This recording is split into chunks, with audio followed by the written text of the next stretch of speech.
ശക്തമായ കാറ്റിലും മഴയിലും തെന്മലയിൽ മരങ്ങൾ വീണ് നാശനഷ്ടം. വീടിന് മുകളിലേക്കും മരം വീണു. മരം കടപുഴകിയതിനെ തുടർന്ന് വനമേഖലയിൽ വാഹനങ്ങൾ കുടുങ്ങി. രാത്രി വൈകിയാണ് ഗതാഗതം പുനഃസ്ഥാപിച്ചത്.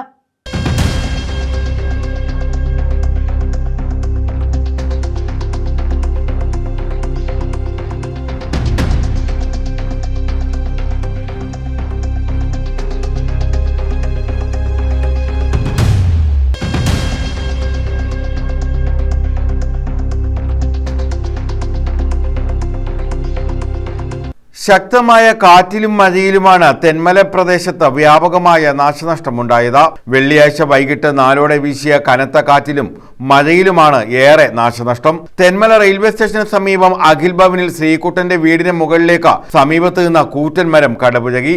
അപകടത്തിൽ അടുക്കളയുടെ ഭാഗം പൂർണ്ണമായും തകർന്നു. ശ്രീകുട്ടനും ഭാര്യ ജയശ്രീയും ശബ്ദം കേട്ട് വീടിന് പുറത്തേക്കോടിയതിനാൽ അപകടത്തിൽ നിന്ന് രക്ഷപ്പെട്ടു. വനപാതയിൽ മരം വീണതിനെ തുടർന്ന് അച്ചൻകോവിലിൽ നിന്ന് പുനലൂരിലേക്ക് പോയ KSRTC ബസ്സും തിരികെ എത്തിയ ബസ്സും വനപാതയിൽ കുടുങ്ങി. യാത്രക്കാരായ സ്കൂൾ വിദ്യാർത്ഥികൾ ഉൾപ്പെടെ മണിക്കൂറുകളോളം ബസ്സിലകപ്പെട്ടു. ഇതുവഴി എത്തിയ മറ്റു വാഹനങ്ങളും കുടുങ്ങി. വനംവകുപ്പ് ജീവനക്കാരും നാട്ടുകാരും അഗ്നിരക്ഷാസേനയും മണിക്കൂറുകൾ പ്രയത്നിച്ച് രാത്രിയോടെയാണ് ഗതാഗതം പുനഃസ്ഥാപിച്ചത്. News bureau, Thenmala.